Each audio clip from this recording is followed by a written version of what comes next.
Bonjour à toutes et à tous les amis et bienvenue aujourd'hui sur la chaîne YouTube de So Catch by Arl. Je suis très content parce que je vous jure que c'est une galère d'avoir ces deux-là sur la chaîne, mais c'est faisable et merci à vous les gars, merci de prendre le temps. De rien, avec plaisir. Vous l'aurez reconnu, Merci à toi. Aurélien ici, Axel ici. Alors les gars, vous avez connu, on va dire, le succès assez rapidement sur votre chaîne. Vous parlez avant tout de WWE et c'est un petit peu votre cœur de métier, ce genre de truc. Ouais. Comment vous êtes devenu fan de catch? Qu'est-ce qui vous a donné aussi l'envie de commencer une chaîne YouTube? Enfin, racontez-moi un petit peu voilà, votre parcours. Alors comment je suis devenu fan de catch? Comme beaucoup je pense devant Catch Attack, voilà, le catch de retour Les sur la vrais TNT. Donc voilà, c'est parti de là, sur le canapé avec mon père, qui lui-même était fan quand mes frères étaient plus petits, quand ça passait encore sur Canal+. Donc il m'a retransmis tout ça et puis depuis j'ai pas lâché. Et à un moment donné, je me suis dit, je me sentais un peu seul dans ma passion, j'avais pas d'amis autour de moi qui étaient fans. J'avais pas d'amis, il a dit. J'avais pas d'amis fans de catch. Hello, darkness, my old friend.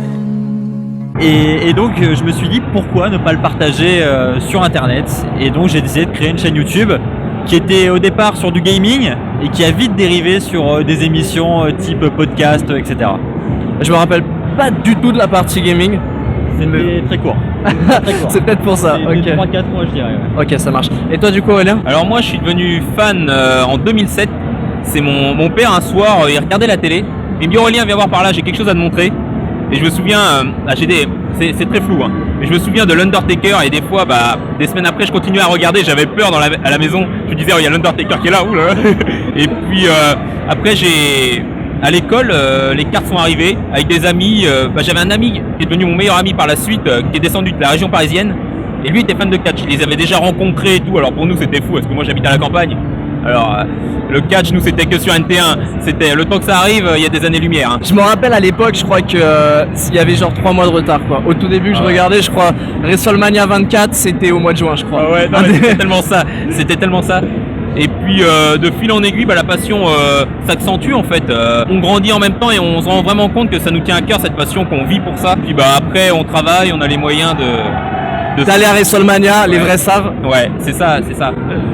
WrestleMania, là, vous en êtes à votre combien là? 1, 2, 3. Notre deuxième. Enfin nous en avons fait. Vous en avez fait 2. Il y en a d'autres à venir. Le 36 ou pas? Le 36. Le 36 c'est confirmé? C'est confirmé. Et SummerSlam? Ah, il y a une autre étape avant. Il y a une autre étape avant. Oh là là. Et là il y a une news. Hein. Attention, en exclu. Entre WrestleMania et SummerSlam, qu'est-ce qu'il peut y avoir? Money in the Bank? Non, c'est avant WrestleMania. Ah, c'est avant WrestleMania. Le Rumble? Ouais. Oh, les gars sont très très chauds. Je pense que on se verra au Rumble, les gars. T'es au Rumble? Oh là là là là là là, truc de ouf. Bah oui, normalement, ouais. Ah, Enfin, normalement. J'ai pris les places, donc oui, j'y suis. ouais, normalement. Et au moment où la vidéo est diffusée là sur la chaîne, on n'est pas très loin du Rumble. C'est vrai. Donc Ça voilà. va venir très vite. J'espère que live va bien monter et qu'on va se faire plaisir. J'espère aussi voir ce qu'ils vont nous proposer pour ce Royal Rumble. Là, on peut avoir des grosses surprises. Seth Rollins a gagné, donc logiquement, c'est fini pour lui. Il va pas gagner 2 fois de suite. Non, c'est jamais, hein. Ouais, C'est jamais. C'est déjà arrivé plusieurs fois. Justement, du coup, pour lancer un sujet un peu de WWE, ça a pas mal changé là au cours de cette année, de ces récents mois. Il y a eu le draft, il y a eu de nouveau la séparation des brands, il y a eu des nouveaux champions, il y a eu la Wild Card Rules. NXT est pas mal monté en puissance. Génial. Le produit qui avait, on peut le dire, perdu un petit peu d'intérêt auprès des fans a pas mal regagné en intensité avec des nouvelles choses qui sont mises en place. Comment vous regardez ça? Comment vous kiffez ça? Parce que je pense que, et peut-être que je me trompe, mais vous regardez que de la WWE. Donc vous avez peut-être juste un... Ouais. Vas-y. On regarde que la WWE, mais honnêtement c'est très difficile de regarder que la WWE parce que le contenu est pas satisfaisant en fait. Ok. En vrai, Axel et moi, il y a des matins je ne regarde même pas le show tellement que c'est nul quoi. Et je regarde la vidéo d'Axel quand je rentre du taf et je me dis c'était ça. C'est décevant, hein. Mais moi qui est un fan des années, c'est pas terrible. Donc en fait c'est Axel qui se tape tous les shows pour faire des résumés à son pote Aurélien après. Ouais, enfin, qui se tape, faut pas exagérer non plus, c'est pas non plus une corvée de regarder les shows. Franchement, il y a des choses positives quand même. Il y a des choses positives, après, c'est vrai qu'on est dans une période un peu creuse, je trouve, et j'ai un peu de mal aussi en ce moment, ouais. Il y a un truc que moi je regarde toujours, on va dire, ou que j'essaye de regarder toujours à fond, c'est un peu moins vrai ces derniers temps, mais c'est les pay-per-view. J'essaye souvent de regarder vraiment tous les matchs. Moi aussi. Les Raw, les SmackDown, souvent ce que je fais, c'est que soit je vais sur YouTube et je regarde un peu les segments. D'accord. Et si les segments m'ont chauffé, je regarde Ouais, le match je suis comme toi un ou le Moi, truc je suis un peu. spoilé, puis là je me dis j'ai envie de voir ce moment en fait avec le spoil, je me dis ah là ça a l'air ouf, alors on va regarder ce qui s'est passé avant. Mais sinon je regarde le show le matin comme je pars au boulot vers 4h. Alors j'arrive à voir les 5 premières parties et là je passe en fait. Quand ça m'intéresse pas. Du coup, voilà, par rapport à ça, qu'est-ce que vous pensez aussi de la montée en puissance de NXT? C'est un produit que vous avez peut-être commencé à découvrir parce que c'est peut-être un petit peu plus proche du catch indie. NXT pour moi, c'est un peu un truc, c'est une position bâtarde entre. En fait, pour moi, c'est de l'indie commercial. C'est-à-dire, genre, c'est pas indie, mais c'est pas non plus totalement commercial WWE. Ça, c'est un truc dans lequel vous vous êtes mis, c'est ça? Un petit peu. On regarde on regarde tous les pay-per-view de la NXT, honnêtement. Après, moi, pas les weekly. j'avoue ne pas regarder les weekly. Hein. Pour l'instant. Et d'ailleurs, avant qu'on aille à WrestleMania, moi j'avais presque jamais vu un takeover. Ah ouais? Ouais, honnêtement, ouais. Là, les gars. Et quand je suis arrivé, Lui, pas moi. ouais, moi quand je suis arrivé dans l'arène, déjà j'ai vu la hype. En fait, t'arrives à Raw, y a pas un bruit, c'est t'as 3 Adam Cole qui chantent, et là t'arrives à NXT, les mecs, c'est le feu quoi. Tu te dis tout de suite, ah c'est pas la même chose. Hein. Honnêtement, des takeovers, mais ça va à WrestleMania. Hein. Alors, je sais pas, parce qu'il y a la mise en scène, il y a les pyros, il y a les entrées. Mais au niveau des fois la qualité des matchs, ce que je veux dire. Ah ouais, les matchs, ouais. Les matchs des fois en fait t'as très peu de matchs et les matchs sont tellement bien structurés, t'as tellement des spots vraiment ouf. Des stars d'aujourd'hui qu'on peut regarder dans le main roster qu'on fait des matchs exceptionnels, hein, même des stars féminines. Hein. Ouais, c'est clair. Moi je me souviens un takeover Brooklyn, je sais plus c'est lequel, quand il y avait eu Sasha Banks, ils avaient volé la vedette à Kevin Owens et à match de l'échelle et tout, c'était. C'est vrai que les takeovers quand même sont d'une très très bonne qualité, mais du coup justement ça, parce que vous le savez, les mecs de NXT la plupart viennent de l'indie, parce que maintenant la WWE avant ce qu'ils faisaient c'est qu'ils avaient leur propre centre de formation, donc ils prenaient des mecs dès le début, ils les formaient, ça faisait soit du Tough Enough soit du NXT, et en fait on avait vraiment un catcheur 100% WWE de A à Z en fait au final. Maintenant c'est plutôt des stars de l'indie, et justement si NXT ça vous hype autant, il n'y a jamais eu cette petite envie de regarder l'indie finalement? Non. Moi je dirais ce qui manque du côté de l'indie, c'est toute la partie production de la WWE. Je trouve qu'ils sont vraiment imbattables dans ce domaine-là. Ça pourrait venir. Avec la EW, Il y a du progrès. Il y a du progrès. Et, Ouais, enfin la EW, moi je me rappelle quand ils ont commencé les premiers pay-per-view, je pense qu'ils avaient embauché un réal qui était vraiment un réal cinématographique et pas un réal catch, parce qu'on réalise pas, on produit pas, on filme pas de la même façon. Et je me rappelle le mec au début, si vous regardez genre All In et Double or Nothing, je crois les 2 premiers events avant que ça soit vraiment AEW, le mec qui cadrait, enfin c'était pas cadré en fait, c'était au mauvais moment, il avait pas le timing, des fois ça faisait des topés, le mec était pas dessus, c'était horrible à regarder. Mais c'est vrai qu'effectivement ouais, la production WWE là-dessus c'est un petit peu leur signature, c'est un petit peu ce qui marche. Et ouais, après le W, est-ce que c'est encore de l'indie? Je suis pas sûr. Moi quand je vous parle indie, je vous parle vraiment des trucs genre tu prends un match il y a 3 ans en arrière, Ricochet, Will Ospreay à la PWG. Alors là c'est vrai qu'au niveau de la production et de la réelle, il y en a quasiment pas. Ça vous a jamais donné envie de dire ok, les mecs sont capables de faire ça, on va aller voir un petit peu ce qu'ils ont fait avant et ça nous ferait kiffer? Ça pourrait venir hein, par la suite, par curiosité, peut-être qu'un jour je vais me dire faut que j'aille voir ce que ça donne.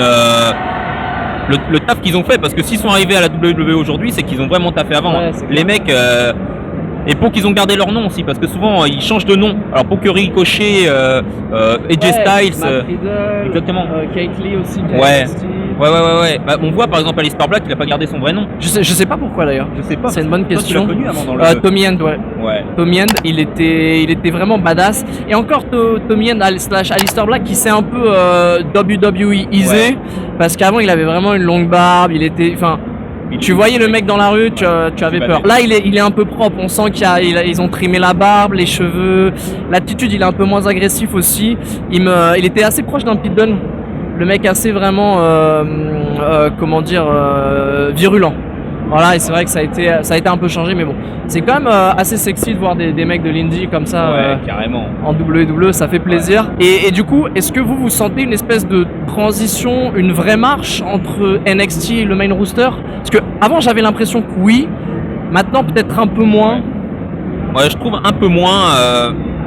Déjà depuis qu'il y a eu les weekly de NXT là, qui sont télévisés sur USA Network, je trouve que en fait NXT a pris en qualité en fait. Ils sont montés en grade en fait. Ils sont presque, ils s'alignent presque avec le main roster en fait. Ils prouvent que les mecs ils sont pas là pour jouer en fait. ils ont leur place à la télévision, ils font tout en fait pour. Et honnêtement, je trouve qu'ils ont monté d'un cran. Ok. Et toi, Axel? Eh ben, ça tombe bien, j'ai écouté un podcast hier le nouveau podcast de la WWE qui s'appelle After the Bell, donc le podcast officiel. Avec Corey Grave? C'est ça. Et donc Triple H a parlé durant ce podcast et il a évoqué ce sujet justement. Et il parlait du fait que on parle de main roster et à côté de NXT. Et il disait qu'aujourd'hui ce n'était plus le cas et que NXT était vraiment un show à part entière et qu'on ne parlerait plus du tout de main roster. Ouais, c'est l'impression aussi que j'ai eu. Moi, j'ai vraiment l'impression que quand Triple H a fait passer NXT sur USA Network, de se dire ok, c'est un troisième brand à part entière, il est aussi intéressant que les deux autres. Et même si c'est quelque chose d'un peu encore différent dans le style, les mecs, voilà, c'est plus la deuxième ligue, c'est vraiment la première ligue et c'est quelque chose, je pense, qui va être intéressant à suivre l'évolution et ça redistribue aussi les cartes parce qu'avant il y avait Raw SmackDown, c'était toujours un petit peu l'opposition chaud rouge chaud bleu. Maintenant il y a un troisième acteur qui va venir bouleverser tout ça. On va finir tranquillement là les gars. Votre catcheur un peu favori du moment. Alors, je voulais vous demander toute fédération confondue, mais je pense que ça va taper dans du WWE. Je vais rester sur du Dolph Ziggler, je suis désolé. Encore? Ouais, T'as encore. pas changé Non, je changerai pas. Je changerai jamais. Si vraiment tu dois en choisir un autre, si vraiment t'es obligé. Tu me prends de court là. Le gars, il a une réponse, c'est Dolph Ziggler. Ouais. Il a un en fait, vous savez pas, mais il a un tatouage là, Dolph Ziggler. Elle est sur la fesse gauche. Chaud. Sur la fesse gauche. La fesse gauche. Ce qui se passe en privé entre vous, les gars, ne me regardez pas. Demande-lui, je vais réfléchir. Alors moi, ça reste Roman Reigns. Oh non, mais. Non, mais les gars, c'est pareil, là, faut changer un peu. Alors, moi, vraiment, si je dois en choisir un en WWE, ça serait Pentagon. Est-ce que vous voyez qui c'est ou pas? C'est le mec avec le masque qui fait Cero Miedo.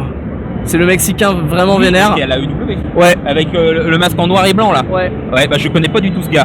Et bah regarde-le, il est badass. Pentagon il s'appelle. Ouais, Pentagon, c'est Jerry un Conway sur les- Mexicain très vénère. Ouais. Il est vraiment vénère. Si je dois choisir WWE, alors je pense que je vais me faire défoncer dans les commentaires, mais moi j'aime bien genre Seth Rollins quand même. Genre je sais que c'est un peu le mec. Maintenant, ouais. On en a trop vu quoi. Franchement, je commence à en avoir marre. Je suis un peu au point où je me dis la même chose, mais Si j'ai j'avoue- rien à choisir quand même, si je prends pas Roman, je dirais Aleister Black. Ah ouais. Ah ouais, franchement ce mec, son entrée, il y a tellement de potentiel avec lui, en fait il y a un peu Ouais, je suis une petite d'accord. frayeur comme l'Undertaker, léger hein, mais il y a du potentiel en fait quand il fait son, genre quand il fait une prise et qu'il est affaibli, là il se retourne et puis il croise les bras sur le ring, là tu dis le mec, il en a sous la pédale. Non, c'est vrai qu'il est vraiment badass. Il me fait penser un peu à l'Undertaker, mais sans pour autant être une copie. Non. J'ai vraiment l'impression qu'il est dans son propre style et ça lui va très très bien. Et toi du coup Alex, à part Dolph Ziggler? Alors déjà c'est Axel. Mais c'est pas grave. Ouais, excuse-moi, c'est la dyslexie, ça, les dyslexiques se reconnaîtront, excuse-moi. Et je voudrais citer Bray Wyatt quand même. Parce que c'est Ouais. vrai qu'en ce moment on a un renouveau de Bray Wyatt et c'est excellent, j'adore. Ok, c'est cool. Merci les gars, les projets un petit peu pour la suite. Donc là vous l'avez dit, Royal Rumble, Mania, SummerSlam au coin de la rue. Peut-être en projet vidéo, parce qu'il y a des trucs qui vont venir, peut-être projet de commencer à regarder autre chose. Je vous pousse. En fait, ils vont me haïr parce que je vous jure qu'à chaque fois que je les vois, je dis les gars, faut regarder ci, faut regarder ça. Et ils me disent non, nous c'est WWE. Mais je sais que petit à petit, un jour, je vous fais de la propagande. Déjà, vous avez commencé à regarder NXT, je suis très content. Et vous allez voir un jour, vous allez dire ah, ouais, on va regarder un truc et puis vous allez. Et très sincèrement, pour être honnête avec vous. Regardez autre chose que la WWE, ça n'empêche pas de regarder la WWE. Les gens ils se disent toujours genre ouais Al t'es anti WWE. Franchement non, pas du tout, ils font des trucs super. Je suis le premier à le dire, enfin la preuve hein, j'ai été à Mania, je retourne au Rumble donc c'est vraiment que je kiffe quand même. Mais faut être aussi honnête, c'est vrai qu'il y a eu une baisse de qualité. L'impression que j'ai quand même c'est que c'est en train de remonter et ça c'est plutôt bien. Après le Rumble c'est normalement toujours quelque chose de vraiment excitant, c'est l'ouverture de la route de WrestleMania et moi je vais être honnête avec vous, avant j'aimais beaucoup Elimination Chamber mais maintenant je pense que mon pay-per-view préféré ça reste Royal Rumble, c'est vraiment le début de Mania et c'est vraiment le truc qui m'excite tout le temps. Ouais, totalement d'accord. Ok. En projet du coup, des trucs comme ça? Non, tu prends ce que la vie te donne? C'est exactement ça, on voudrait continuer à voyager, partager tout ça au maximum. Et puis sinon continuer notre rythme de vidéo actuel, voilà, on n'a pas de projet particulier. Non. C'est quoi le rythme de vidéo un peu? Je suis pas trop 1-2 par semaine? Non, on est à plus que ça, on est à 4-5 par semaine. Ah ouais. Donc on est review de Raw, review de SmackDown, on a une vidéo news par semaine. Quand il y a un pay-per-view, il y a une vidéo sur le pay-per-view. Et puis on va peut-être essayer de faire un peu plus de gaming aussi sur la chaîne. Moi j'ai un peu lâché le game. Il y avait une époque, j'étais pareil à 3-4 vidéos par semaine. J'étais vénère.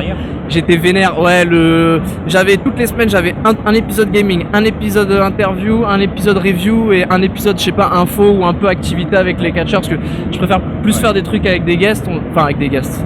Vous êtes des guests, voilà, mais enfin avec des invités sur la chaîne. Les endroits où on peut vous retrouver, donc la chaîne WWFF, comment, c'est ça? WFF, alias WWE Fan France. Ouais, c'est ça que je voulais dire à la base, mais encore une fois, la dyslexie m'a frappé. Sur les réseaux sociaux, Instagram, Twitter, excellent garçon. Exactement pour moi. Et pour Aurélien Aurélien est allé 31. Ouais. Comment je suis chaud aujourd'hui. Non, sur Twitter c'est 98 Enigma. Ah ouais, là. Et sur, alors ne me demandez pas pourquoi j'ai trouvé ça. Il y a un petit côté déjà fardu ou pas? Ouais, et c'est ça en plus. À l'époque c'était ça. Et pour Insta c'est quoi? Aurélien Yallet? 31, non? Non, il n'y a pas de 31. Il n'y a pas de 31, ok. Aurélien 31 sur Moi les amis, vous avez l'habitude, @de Jude Hall, ça s'affiche juste ici. Voilà, la magie du montage. Merci à vous d'être venus les gars, ça me tenait vraiment à cœur de faire cette vidéo. C'est un plaisir, avec plaisir. À cœur ouvert, j'espère qu'il y aura d'autres projets par la suite. Vous voyez que comme quoi, quand les youtubeurs, enfin moi j'aime pas m'appeler youtubeur, mais les gens ils disent tout le temps ça. Oui. Quand les youtubeurs font des trucs ensemble, ça peut aussi être cool. Bien sûr. Donc on verra. Pour voir pas de des projets sur la suite. Merci à tous les amis, on se retrouve très bientôt. Sois sûr de t'abonner à la chaîne en cliquant sur ma tête et regarde aussi les autres vidéos en cliquant à gauche. Allez, abonne-toi. Allez, abonne-toi mon pote, on est là pour ça.